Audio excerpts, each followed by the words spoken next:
نحمده ونصلي على رسوله الكريم اما بعد فاعوذ بالله من الشيطان الرجيم بسم الله الرحمن الرحيم رب اشرح لي صدري ويسر لي امري واحلل عقدة من لساني يفقهوا قولي۔ آج ہم انشاءاللہ جاگنے کے آداب اور اذکار پڑھیں گے کہ صبح جب آپ کی آنکھ کھلے تو آپ کیا کریں، اپنے دن کا آغاز کس طرح سنت کے مطابق کریں۔ سب سے پہلی چیز ہے چہرے پر سے نیند کے آثار کو مٹانا۔ حدیث میں آتا ہے، ابن عباس سے روایت ہے کہ رسول اللہ صلی اللہ علیہ وسلم نیند سے بیدار ہوئے اور نیند کے آثار کو ختم کرنے کے لیے چہرے پر ہاتھ پھیرنے لگے۔ کس طرح؟ جیسے بچے کرتے ہیں نا، مٹھیاں بند کر کے اور آنکھوں کے اوپر ہاتھ پھیرنا۔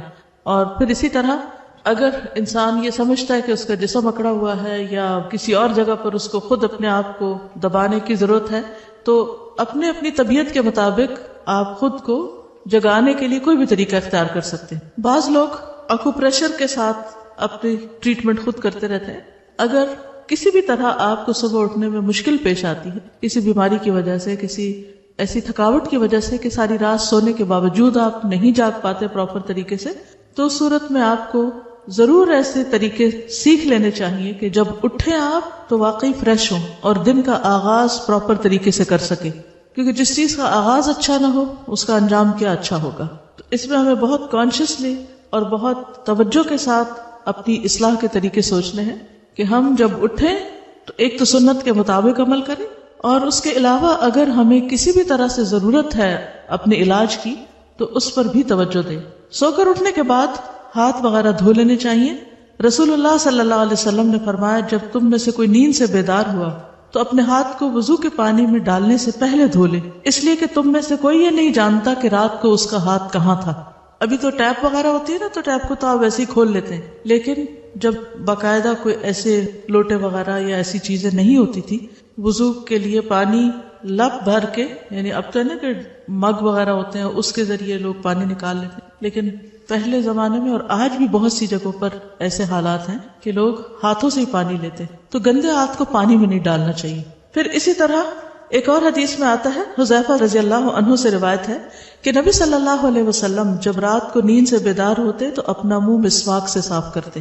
نبی صلی اللہ علیہ وسلم نے فرمایا، جب تم میں سے کوئی نیند سے بیدار ہو اور وضو کرے تو 3 مرتبہ ناک میں پانی ڈال کر جھاڑے، کیونکہ شیطان اس کی ناک کے بانسے میں رات گزارتا ہے۔ ٹھیک ہے، بیسیکلی یہ ساری چیزیں وضو میں شامل ہیں، یعنی سب سے پہلے ہاتھ دھونا، پھر اس کے بعد کلی وغیرہ کرنا، ناک صاف کرنا، منہ دھونا۔ رسول اللہ صلی اللہ علیہ وسلم نے فرمایا، جب آدمی رات کو سو جاتا ہے تو شیطان اس کی گدی پر 3 گرہیں لگا دیتا ہے، ہر گرہ پر یہ پھونک دیتا ہے کہ ابھی تو بہت رات ہے، سو جاؤ۔ پھر اگر آدمی بیدار ہو گیا اور اللہ کا ذکر کیا تو ایک گرہ کھل جاتی ہے، اگر اس نے وضو کر لیا تو دوسری گرہ کھل جاتی ہے، اس کے بعد اگر اس نے نماز پڑھ لی تو تیسری گرہ بھی کھل جاتی ہے، اور وہ صبح کو تازہ دم اور خوش مزاج ہو کر اٹھتا ہے، ورنہ تمام دن بد دل اور سست جسم رہتا ہے۔ یعنی اگر آپ اٹھتے ہیں اور وضو نہیں کرتے، نماز نہیں پڑھتے، تو آپ کی کیفیت اس طرح نہیں ہوتی جو ایک پراپر طریقے سے وضو اور نماز پڑھنے والے کی ہوتی۔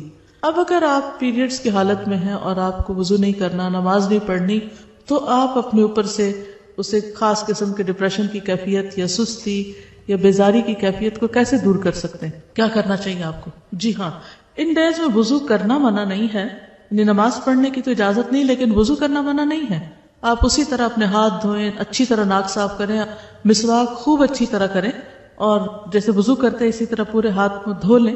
اگر نہانا چاہے تو نہا بھی سکتے ہیں، نہانا بھی منع نہیں ہے۔ اور پھر اگر کوئی اور کام کاج کر رہے ہیں تو چلتے پھرتے بھی ذکر اذکار کرتے رہیں، تو انشاءاللہ وہ جو کیفیت ہے ایک گھٹن کی سی یا تنگی کی، وہ دور ہو جائے گی۔ ٹھیک ہے، یہ بتائیے کہ آپ لوگ مسواک کتنے منٹ تک کرتے ہیں؟ تقریباً مسواک کتنی دیر تک کرتے ہیں؟ کتنے لوگ 15 منٹ کرتے؟ میں 15 منٹ مسواک کرتی ہوں، مسلسل 15 منٹ، کیونکہ مسواک ایسی چیز نہیں ہوتی ٹوتھ برش کی طرح کہ جس کو آپ 2 دفعہ ادھر ادھر کریں اور آپ کا منہ صاف ہو جائے، کیونکہ اگر آپ ایک ایک دانت کو باہر سے اور اندر سے اور پھر تالو اور پھر ٹنگ اور پورے ایریے کو، حتیٰ کہ آپ اپنے ٹانسلز وغیرہ ہیں وہاں تک اگر آپ مسواک لے جاتے ہیں اور پوری طرح کلین کرتے ہیں تو اتنا ٹائم تو کہیں گیا ہی نہیں۔ اس وقت بھی میری تسلی نہیں ہوتی کہ واقعی چھوڑ دینا چاہیے، صرف یہ ہوتا ہے کہ بہت وقت جا رہا ہے تو اس لیے چھوڑنا پڑتا ہے۔ 3 منٹ میں کوئی مسواک نہیں ہوتا، اور نہ دانت صاف ہوتے ہیں نہ منہ صاف ہوتا ہے۔ اس کو تھوڑا سا انکریز کر لیجیے۔ اگر آپ سمجھتے ہیں کہ آپ کے لیے مشکل ہے کہ آپ اٹھے ہی دیر سے، کیونکہ جو دیر سے اٹھے گا وہ یہ نہیں کر سکے گا.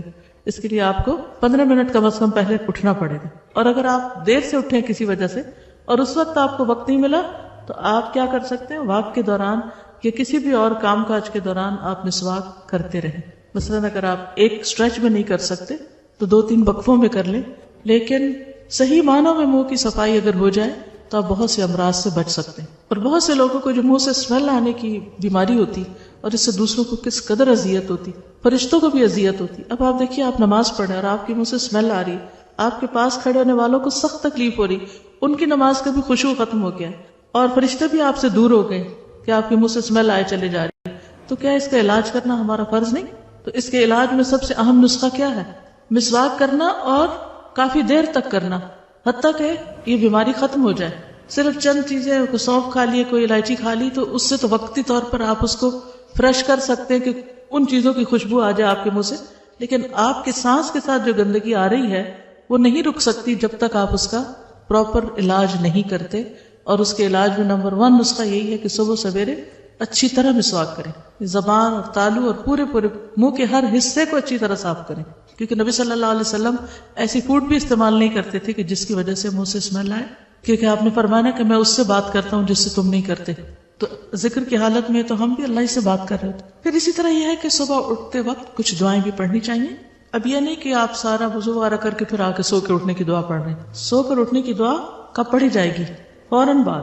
سیدنا ابو ہریرہ سے روایت ہے کہ رسول اللہ صلی اللہ علیہ وسلم نے فرمایا, جب تم میں سے کوئی جاگے تو کہے الحمدللہ الذی عافانی فی جسدی ورد علی روحی وَأَذِنَ لِي بِذِكْرِهِ. سب تعریف اللہ کے لیے ہے جس نے میرے جسم کو عافیت دی اور مجھ پر میری روح لوٹائی اور مجھے اپنے ذکر کی توفیق دی. ایک اور روایت میں آتا ہے کہ رسول اللہ صلی اللہ علیہ وسلم جب جاگتے تو فرماتے الحمدللہ الذی احیانا بعدما اماتنا وإلیہ النشور. تمام تعریف اللہ کے لیے ہے جس نے ہمیں مرنے یعنی سونے کے بعد دوبارہ زندگی دی اور اسی کی طرف لوٹ کر جانا ہے. تو نیند جو ہے وہ موت کی بہن ہے, اور ہر روز ہم مرتے اور زندہ ہوتے ہیں, سوتے اور جاگتے ہیں. اگر ہم عادت بنا لیں کہ اٹھتے ہی اللہ کا ذکر کرنا ہے تو قیامت کے دن جب اٹھیں گے تو زبان پر کیا ہوگا؟ پھر اللہ ہی کا ذکر ہوگا, اللہ ہی کی طرف دوڑیں گے. تو یہ عادتیں آپ کو دنیا میں بنانی پڑیں گی, اس زندگی میں یہ سب کچھ کرنا پڑے گا, تب آپ اس قابل ہوں گے کہ آپ آخرت میں اللہ کے مقرب یا پسندیدہ بندوں صالحین میں شامل ہو سکیں. بیدار ہونے پر نیند کا غلبہ دور کرنے کے لیے آنکھیں وغیرہ ملنے کے بعد سورۃ آل عمران کی آخری 10 آیات پڑھیے. عبداللہ بن عباس سے روایت ہے کہ انہوں نے نبی صلی اللہ علیہ وسلم کی زوجہ اور اپنی خالہ یعنی وہی ہے زوجہ حضرت میمونہ کے گھر میں ایک رات گزاری. وہ فرماتے ہیں کہ میں تکیے کے عرض کی طرف لیٹ گیا. عرض کس کو کہتے ہیں؟ چوڑائی. اور رسول اللہ صلی اللہ علیہ وسلم اور آپ کی اہلیہ نے تکیے کی لمبائی پر آرام فرمایا. رسول اللہ صلی اللہ علیہ وسلم سوتے رہے اور جب آدھی رات گزر گئی یا اس سے کچھ پہلے یا کچھ بعد آپ بیدار ہوئے. یہ کیوں کہہ رہے ہیں کچھ پہلے کچھ بعد؟ کیونکہ اس دور میں گھڑیاں تو تھی نہیں کہ ایگزیکٹ ٹائم دیکھ کے بتاتے. تو آپ نے اپنے ہاتھوں سے نیند کو دور کرنے کے لیے آنکھیں ملی. پھر آپ نے سورۃ آل عمران کی آخری 10 آیتیں تلاوت فرمائیں. کہاں سے شروع ہوتی؟ ان فی خلق السماوات والارض واختلاف اللیل والنہار لآیات لأولی الالباب آخر تک. اسی طرح سو کر اٹھنے پر معوذتین بھی پڑھی جائیں گی. عقبہ بن عامر سے مروی ہے کہ نبی صلی اللہ علیہ وسلم نے ان سے فرمایا کیا میں تمہیں ایسی 2 صورتیں نہ سکھا دوں جو ان تمام صورتوں سے بہتر ہوں جنہیں لوگ پڑھتے ہیں؟ میں نے عرض کیا کیوں نہیں یا رسول اللہ. چنانچہ نبی صلی اللہ علیہ وسلم نے مجھے سورۃ الفلق اور سورۃ الناس پڑھائیں. پھر نماز کھڑی ہوئی. نبی صلی اللہ علیہ وسلم آگے بڑھ گئے اور نماز میں یہی دونوں صورتیں پڑھیں. پھر میرے پاس سے گزرتے ہوئے فرمایا اے عقبہ تم کیا سمجھے؟ یہ دونوں صورتیں سوتے وقت بھی پڑھا کرو اور بیدار ہو کر بھی پڑھا کرو. ٹھیک ہے. تو صبح شام کی دعا میں ہم 3 بار ان کو پڑھ لیتے ہیں. ٹھیک ہے. تو وہ پڑھنا بھی کافی ہو جاتا ہے اگر آپ اس ترتیب سے پڑھتے ہیں. اٹھنے کا سب سے بہترین وقت کون سا ہے؟ کتنے بجے کا الارم لگاتے ہیں؟ آپ نے کبھی دیکھا بچوں کی کتابیں اس میں 7 بجے کے الارم کی گھڑی بنی ہوتی ہے اور وہ اٹھتے ہی 7 بجے ہیں, اور بچپن سے ان کے ذہن میں یہ بات پڑ جاتی ہے کہ شاید اٹھنے کا وقت ہی 7 بجے ہے. تو ہمارے دین میں صبح اٹھنے کا وقت جو ہے وہ اذان سے بھی پہلے کا ہے. اگر آپ اس کی عادت ڈال لیں تو کچھ مشکل نہیں, صرف یہ کہ اٹھنے کا ایک وقت فکس کر لیں. جب وہ ٹائم فکس ہو جاتا ہے تو پھر آپ کی بایولوجیکل کلاک جو ہے وہ آپ کو جگا دیتی, پھر اس کے بعد سونا بوجھل لگنے لگتا ہے. ابو مسلم کہتے ہیں کہ میں نے ابو ذر رضی اللہ عنہ سے پوچھا رات کے کس حصے میں قیام کرنا سب سے افضل ہے؟ ابو ذر نے کہا میں نے بھی رسول اللہ صلی اللہ علیہ وسلم سے یہی سوال کیا تھا جس طرح تم نے مجھ سے سوال کیا.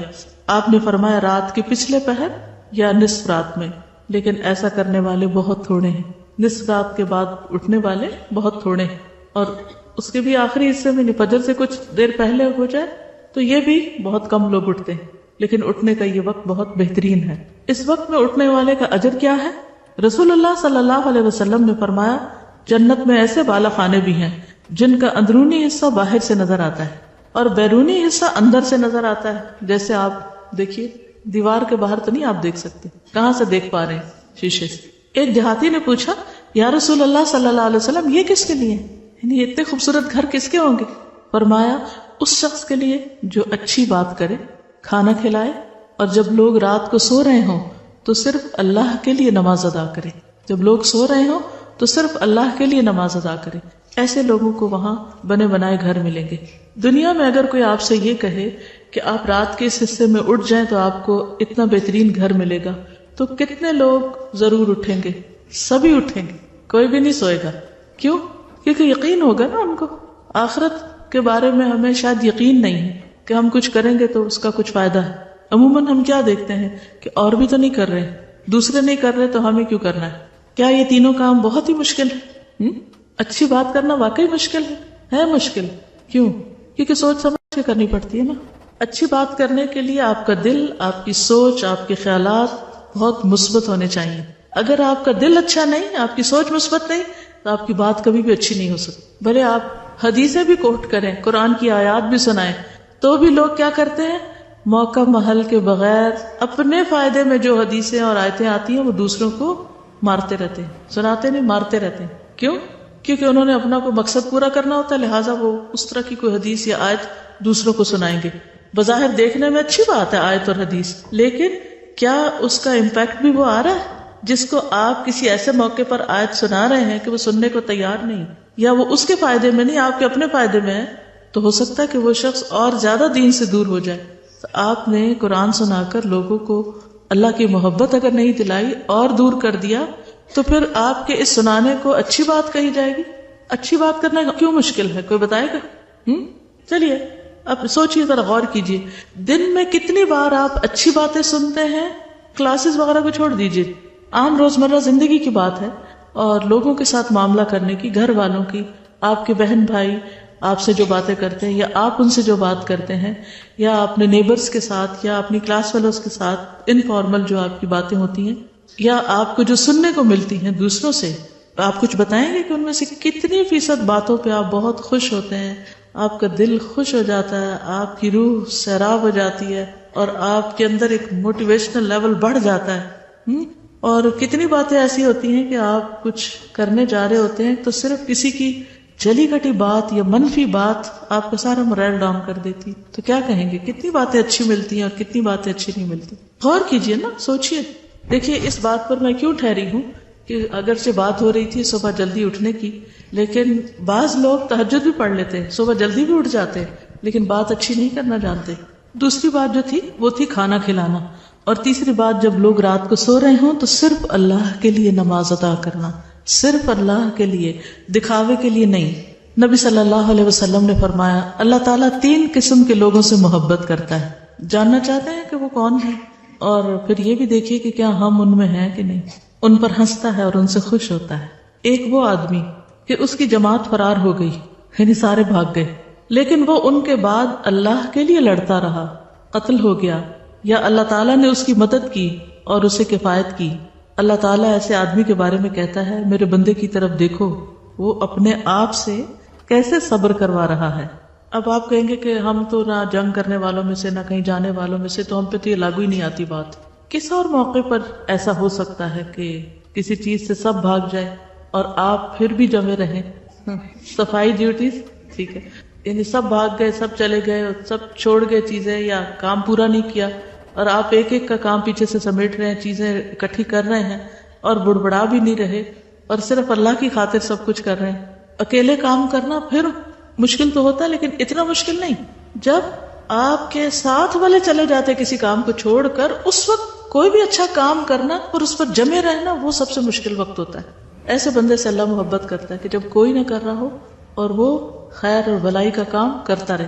مثلا جب سب نماز پڑھ رہے ہوتے ہیں تو ان کے ساتھ مل کے نماز آسان ہوتی ہے، لیکن جب فرض پڑھ کے سارے ادھر ادھر کھسک جائیں تو آپ کے لیے سنت نفل پڑھنا کتنا مشکل ہوتا ہے. اور اس وقت آپ پھر جم کے لگے رہیں کہ نہیں مجھے تو اپنے رب کی خاطر یہ کام کرنا ہی ہے. تو جب کوئی نہ کر رہا ہو اس وقت نیکی کا کام کرنا یہ زیادہ اجر و ثواب کا باعث ہے. دوسرا، وہ آدمی جس کی بیوی خوبصورت اور اس کے پاس بہترین نرم بستر ہے لیکن وہ قیام کرنے کے لیے رات کو کھڑا ہو جاتا ہے. اللہ تعالیٰ کہتا ہے میرے بندے نے اپنی شہوت کو ترک کر دیا اور میرا ذکر کر رہا ہے اور مجھ سے سرگوشی کر رہا ہے. اگر یہ چاہتا تو سو بھی سکتا تھا، آرام بھی کر سکتا تھا، لیکن اس نے سب آرام اس لیے چھوڑا کہ مجھ سے بات کرے آ کر. ہم میں سے اکثر لوگ اللہ سے محبت کے بڑے دعوے کرتے ہیں، لیکن ہم کس کس موقع پر اس کا عملی ثبوت بھی دیتے ہیں. جس سے ہمیں محبت ہوتی ہے ہمارا کیا دل چاہتا ہے کہ ہم اس سے اکیلے میں بات کریں، نہیں اکیلے میں بات کریں. مجھے حیرت ہوتی ہے کہ ہم کہتے ہیں ہمیں اللہ سے بڑی محبت ہے اور اکیلے میں اس وقت جب سب سو رہے ہوں ہم بات کرنے کے لیے اٹھے ہی نہ اور تیار ہی نہ ہو. کیسی محبت ہے. صرف اس وقت تو ہم اللہ کا نام لے لیں جب اور لوگ بھی لے رہے ہوں اور اس وقت چھوڑ دیں جب اور کوئی نہ لے رہا ہو. تو اپنے آپ کا جائزہ لیجئے کہ وہ کون کون سے مواقع ہیں کہ جب لوگ اللہ کا ذکر چھوڑ دیتے ہیں اور آپ کرتی رہتی، جب لوگ نمازیں مختصر کر دیتے ہیں، ادھر ادھر بھاگ جاتے ہیں اور آپ پڑھتی رہتی، جب اور کوئی قرآن گھر میں نہیں پڑھ رہا ہوتا تلاوت جیسے صبح کی اور آپ اس وقت پڑھ رہے ہوتے ہیں. آپ کا بھی دل چاہ رہا ہوتا ہے کہ سب سو گئے نماز پڑھ کے میں بھی سو جاؤں، لیکن آپ چپکے سے کھسک کے باہر نکل جاتے ہیں اور آپ اپنی تلاوت شروع کر دیتے ہیں. تو ان سارے مواقع کا جائزہ لیجئے کہ جہاں لوگ جب چھوڑ جائیں کسی خیر بھلائی کے کام کو یا کسی ایسی جگہ جہاں دنیاوی لذت اور آرام ہے اور آپ اللہ کی خاطر اس کو چھوڑ کر اللہ کی طرف یکسو ہو جائیں. تیسرے، وہ آدمی جو قافلے سمیت سفر پر ہو، سب جا رہے ہیں اکٹھے کئی ٹرپ پر، وہ رات کو کچھ حصہ جاگنے اور چلنے کی وجہ سے چور چور ہو گئے ہیں، بالآخر سو گئے ہیں، لیکن وہ خوشی اور ناخوشی میں سحری کے وقت اٹھ کھڑا ہو اور نماز پڑھنی شروع کر دے. مجھے لگتا ہے یہ تینوں میں سے زیادہ بلند درجے پر ہے، کیونکہ ایسے وقت میں تو انسان کو اپنے ہوش و حواس قائم رکھنا مشکل ہو جاتا ہے. عموماً جب لمبے سفر سے آتے ہیں تو کیا دل چاہتا ہے کہ وہیں سے نماز پڑھ کے ہی آ جائیں، گھر آ کے نماز نہ پڑھنی پڑے. تو تھکاوٹ کے وقت میں اٹھ کر اللہ کی عبادت کرنا، اللہ کا ذکر کرنا، یہ ان کاموں میں سے ہے جن پر اللہ تعالیٰ آپ سے محبت کرتے ہیں. پھر تہجد کا وقت قبولیت کا خاص وقت ہے. سیدنا ابو ہریرہ سے روایت ہے کہ رسول اللہ صلی اللہ علیہ وسلم نے فرمایا، ہمارا مالک اور رب تبارک و تعالی ہر رات کو جس وقت آخری انتہائی رات باقی رہ جاتی ہے آسمان دنیا کی طرف نزول فرماتا ہے اور ارشاد فرماتا ہے، کون ہے جو مجھ سے دعا کرے تو میں اس کی دعا قبول کروں، کون ہے جو مجھ سے مانگے تو میں اس کو عطا کروں، کون ہے جو مجھ سے مغفرت اور بخشش چاہے تو میں اس کو بخش دوں. اللہ کا قرب حاصل کرنے کا ذریعہ.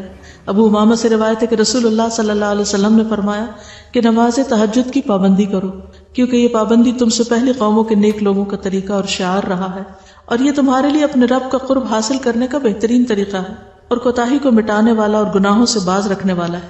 یعنی تہجد انسان کے اندر ایسی طاقت پیدا کرتے ہیں کہ انسان برائیوں سے بچ جاتا ہے، برائیوں کی اٹریکشن کم ہو جاتی ہے. پھر شکر گزاری کا ذریعہ ہے. سیدنا مغیرہ بن شعبہ سے روایت ہے کہ رسول اللہ صلی اللہ علیہ وسلم نے اس قدر طویل قیام فرمایا، یعنی رات کو لمبی نماز پڑھی کہ آپ کے قدم مبارک سوج گئے. تو آپ سے عرض کیا گیا، آپ ایسا کیوں کرتے ہیں جبکہ آپ تو گناہوں سے پاک ہیں؟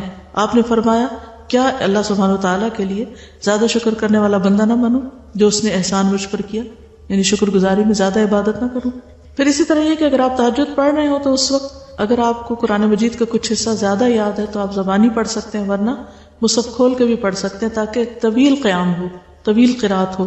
نبی صلی اللہ علیہ وسلم رات کی نماز میں قرات کبھی بلند آواز سے کرتے اور کبھی آہستہ آواز سے، دونوں طرح کر سکتے ہیں. اور آپ نے دیکھا ہوگا کہ کبھی طبیعت ایسی ہوتی ہے کہ دل چاہتا ہے کہ بلند پڑھا جائے اور کبھی کبھی صبح اٹھ کے دل چاہتا ہے کہ آہستہ آہستہ ہی ٹھیک ہے. تو دونوں طریقے موجود ہیں. عاصم بن حمید فرماتے ہیں کہ میں نے حضرت عائشہ سے سوال کیا کہ رسول اللہ صلی اللہ علیہ وسلم اپنا قیام اللیل کس چیز سے شروع فرماتے؟ انہوں نے کہا، تم نے مجھ سے وہ بات پوچھی جو پہلے کسی نے نہیں پوچھی. جب نماز کے لیے کھڑے ہوتے تو کہتے اللہ اکبر 10 بار، الحمدللہ 10 بار، سبحان اللہ 10 بار، لا الہ الا اللہ 10 بار، استغفر اللہ 10 بار، اور پھر دعا پڑھتے اللہم اغفر لی واہدنی وارزقنی وعافنی، اور پھر آخر تک قیامت کے دن کی تنگی سے بھی پناہ مانگتے. ایک اور دعا ہے، سیدنا عباس سے مروی ہے کہ رسول اللہ صلی اللہ علیہ وسلم جب رات میں تہجد کے لیے کھڑے ہوتے تو فرماتے اللہم لک الحمد انت قیم السماوات والارض ومن فیہن ولک الحمد لک ملک السماوات والارض ومن فیہن، آخر تک۔ صحیح بخاری کی روایت ہے، اس کا ہم نے پوسٹر بھی الگ بنا کے رکھا ہوا، جن لوگوں کو زبانی نہ آتی ہو وہ دیکھ کے بھی پڑھ سکتے ہیں۔ پھر فجر کی سنتوں کے بعد تھوڑی دیر کے لیے دائیں پہلو پہ لیٹنا، نبی صلی اللہ علیہ وسلم کا یہ طریقہ تھا۔ پھر نماز فجر کے بعد رسول اللہ صلی اللہ علیہ وسلم کا عمل یہ تھا کہ جب آپ فجر ادا کر لیتے تو اپنی جگہ پہ بیٹھے رہتے فجر کی نماز کے بعد، یہاں تک کہ سورج اچھی طرح نکل آتا۔ سیدنا انس سے روایت ہے کہ رسول اللہ صلی اللہ علیہ وسلم نے فرمایا، جس نے فجر کی نماز باجماعت ادا کی پھر سورج نکلنے تک بیٹھا رہا، اللہ کو یاد کرتا رہا، پھر 2 رکعت نماز ادا کی، یہ کون سی نماز ہے؟ اشراق، تو اسے مکمل ایک حج اور ایک عمرے کا ثواب ملے گا۔ آپ نے تاکید کے لیے لفظ مکمل تامتن 3 بار دہرایا، مکمل حج اور عمرہ، مکمل حج اور عمرہ، مکمل حج اور عمرہ۔ تو اس سے کیا پتہ چلتا ہے کہ اگر انسان تہجد سے لے کر فجر اور فجر کے بعد اشراق تک کا وقت اللہ کے ذکر کے لیے مخصوص کر لے تو یہ سب سے بہترین طریقہ ہے، نبی صلی اللہ علیہ وسلم کا طریقہ ہے۔ لیکن زندگی میں مثلا شادی سے پہلے آپ اس طریقے کو بہت آسانی سے اختیار کر سکتے ہیں، لیکن شادی کے بعد جب شوہر اور بچوں کی مختلف ضروریات آپ کو پوری کرنی پڑتی ہیں تو بعض اوقات مشکل ہوتا ہے، پھر جب بچے بڑے ہو جاتے ہیں پھر دوبارہ سے آسانی ہو جاتی ہے۔ اس لیے خاص طور پر ان بچیوں سے میں کہوں گی کہ جن کے اوپر ابھی ایسی کوئی ذمہ داریاں نہیں ہیں، وہ اپنی دن بھر کی روٹین کو اس طرح سیٹ کریں کہ فجر سے کچھ پہلے اٹھنے کی عادت ڈال لیں۔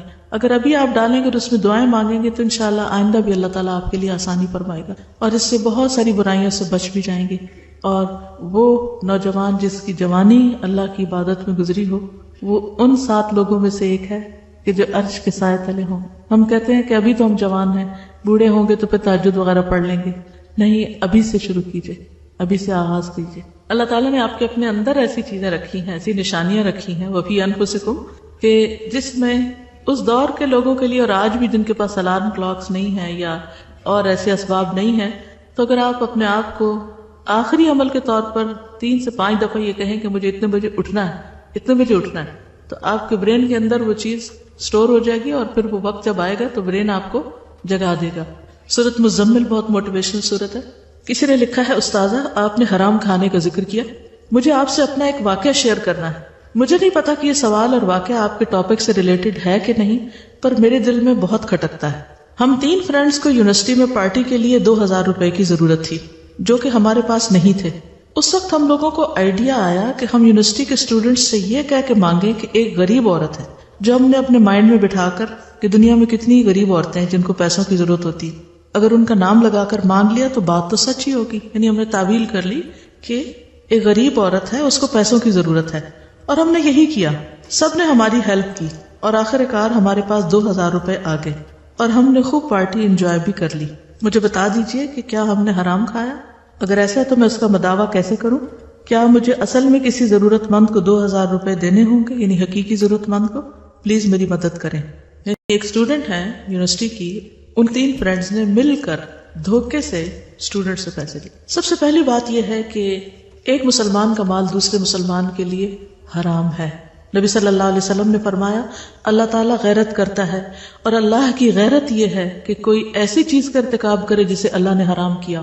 یعنی انسان کے لیے کسی بھی حرام کام کو اللہ تعالیٰ ناپسند کرتا ہے۔ صرف حرام طریقے سے پیسہ کمانا ہی نہیں، بلکہ غیبت، جھوٹ، کوئی بھی حرام کام جب انسان کرتا ہے تو اللہ تعالیٰ کو اس پہ غیرت آتی ہے۔ ابو حمید ساعدی کہتے ہیں کہ رسول اللہ صلی اللہ علیہ وسلم نے فرمایا، کسی شخص کے لیے اپنے کسی بھائی کا مال ناحق لینا جائز نہیں، کیونکہ اللہ نے ایک مسلمان پر دوسرے مسلمان کا مال حرام قرار دیا۔ تو پھر یہ کیا ہے؟ جھوٹ بول کر کسی کا مال لینا کیا ہے؟ حرام کام کا ارتکاب کرنا، اور وہ مال بھی کیا ہوگا؟ حرام ہوگا۔ رسول اللہ صلی اللہ علیہ وسلم نے فرمایا، اگر کوئی پاکیزہ چیز ہی کھا سکے تو ایسا کرے، اس لیے کہ سب سے پہلے انسان کا پیٹ ہی بدبودار ہوتا ہے۔ تو اس لیے ایسی پارٹی کے لیے حرام طریقے سے مال کما کے کسی کے مال سے کچھ کھائے تو یہ غیر طیب بھی ہوگا اور حرام میں ہوگا، اور اس کا انجام کیا ہوگا؟ پھر کسی کا مال ہنسی مذاق میں بھی لینے کی اجازت نہیں۔ اگر یہ کہنا کہ ہم کسی سے مذاق کر کے یا کسی کے ساتھ ٹرک کر کے کچھ لے رہے ہیں تو یہ بھی درست نہیں۔ نبی صلی اللہ علیہ وسلم نے فرمایا، تم میں سے کوئی شخص اپنے بھائی کی کوئی چیز ہرگز نہ لے، نہ مذاق میں نہ حقیقتاً۔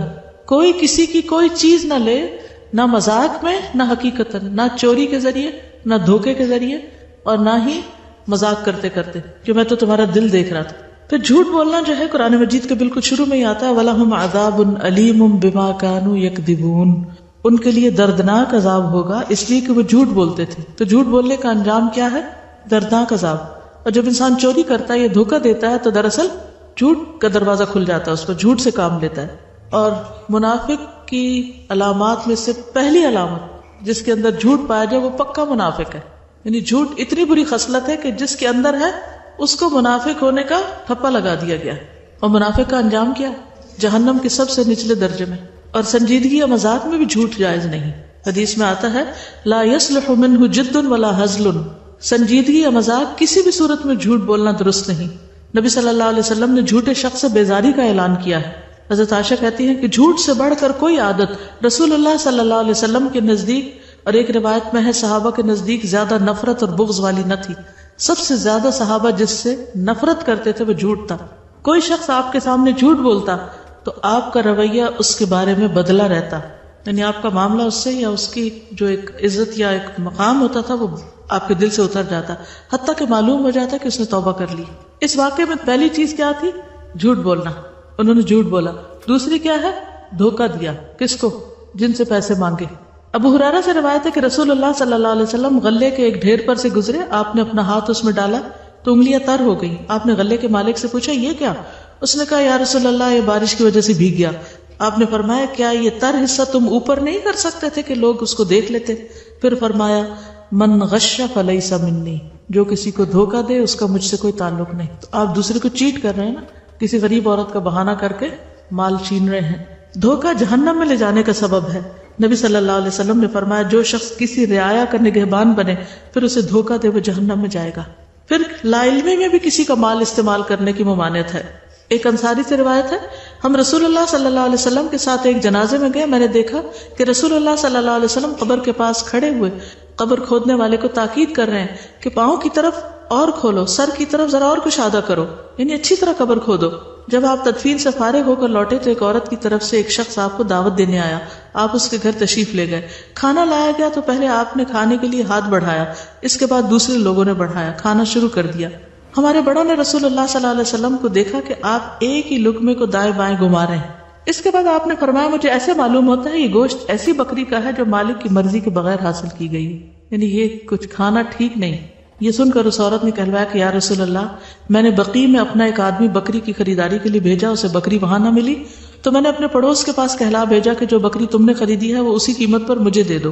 اتفاق سے وہ پڑوسی بھی گھر میں موجود نہ تھا. میں نے اس کی بیوی سے کہہ بھیجا تو اس نے وہ بکری میرے پاس بھیج دی. آپ نے فرمایا گوشت قیدیوں کو کھلا دو. تو کسی کی مرضی کے بغیر، یعنی جس سے قیمت دی جو گھر میں لایا اس کی مرضی کے بغیر اس کو ادھر ادھر کرنا یا اس کو استعمال کرنا یہ بھی دھوکے میں آتا ہے اور یہ بھی درست نہیں. پھر لوگوں سے مانگنا اور ناحق سوال کرنا، کسی کے آگے ہاتھ پھیلانا. اب آپ دیکھیں کہ پارٹی کی خواہشہ کچھ کھانے کی یا کوئی جنک فوڈ وغیرہ کی اور آپ دوسروں سے مانگ کے کھا رہے ہیں. رسول اللہ صلی اللہ علیہ وسلم نے فرمایا آدمی ہمیشہ لوگوں کے سامنے ہاتھ پھیلاتا رہتا ہے یہاں تک کہ وہ قیامت کے دن اس طرح اٹھے گا کہ اس کے چہرے پر ذرا بھی گوشت نہ ہوگا. تو چہرے پہ اگر گوشت نہ ہو تو یہ کس بات کی علامت ہے؟ بدصورت ہونے کی. اور کتنا بھیانک چہرہ، آپ سوچئے ذرا، اگر کوئی کھوپڑی آپ نے ایسی دیکھی ہو جس کے اوپر سے گوشت اتر چکا ہو، اس کے دانت نکلے ہوئے ہوں اور اس کی آنکھیں اندر کو گھسی بھی ہوں، کیا صورت اس کی ہوگی؟ تو جو لوگ دوسروں سے مانگتے رہتے ہیں ان کے آگے ہاتھ پھیلاتے رہتے ہیں، اور خصوصی طور پر وہ لوگ جو صرف اپنی خواہشات کے لیے ہاتھ پھیلاتے ہیں. کسی سے کہتے ہیں میرے فون میں کریڈٹ ڈلوا دو، کسی کو کہتے ہیں کہ مجھے کھانا کھلا دو، کسی کو کچھ کسی کو کچھ. کیونکہ مانگنے کی بھی ایک عادت ہوتی ہے بری. جب وہ عادت پڑ جاتی ہے تو پھر انسان باز نہیں آتا.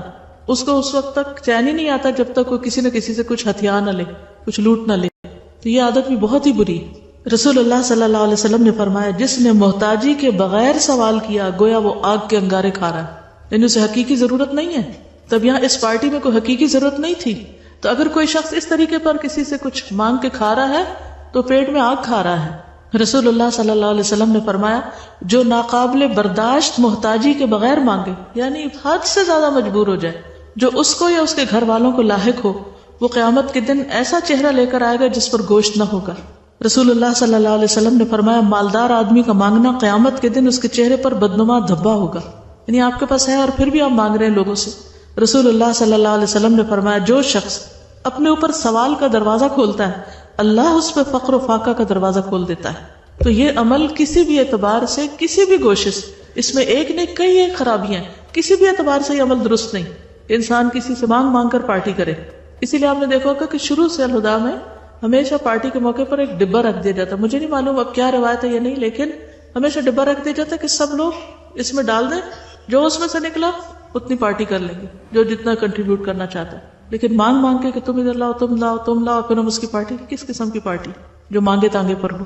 اب ایسے اگر ہو چکا کسی سے، کسی نے کسی کا مال چرایا یا ہتھیایا یا دھوکہ دے کے لیا یا مانگا یا کچھ بھی کیا، تب کیا کرنا چاہیے؟ ازالہ تو کرنا ہے نا دنیا میں.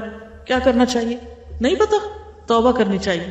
یہ تو میں ایکسپیکٹ کر رہی تھی کہ سارے ایک دم توبہ کا لفظ بولیں گے، لیکن شاید ادھر خیال ہی نہیں کیا کہ توبہ کرنے کی چیز، کیونکہ انہوں نے آخر میں یہی پوچھا ہے کہ میں دعویٰ کیسے کروں، اب جو ہو گیا وہ ہو گیا، اب کیا کروں.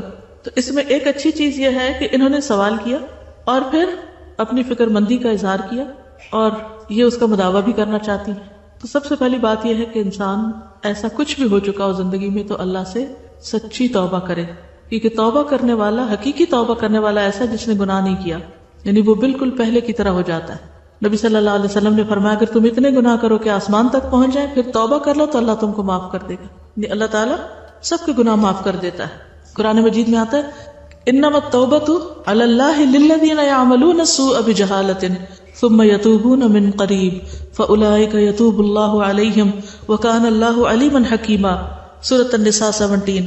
اللہ تعالیٰ پر قبولیت توبہ کا حق صرف ایسے لوگوں کے لیے ہے جو نادانستہ جب کوئی برا کام کر بیٹھتے تو جلدی توبہ کر لیتے ہیں. اللہ ایسے ہی لوگوں کی توبہ قبول کرتا ہے اور اللہ سب کچھ جاننے والا اور حکمت والا ہے. تو کیا کرنا چاہیے؟ دیر نہیں کرنی چاہیے توبہ کرنے میں، فوراً ہی کر لینی چاہیے.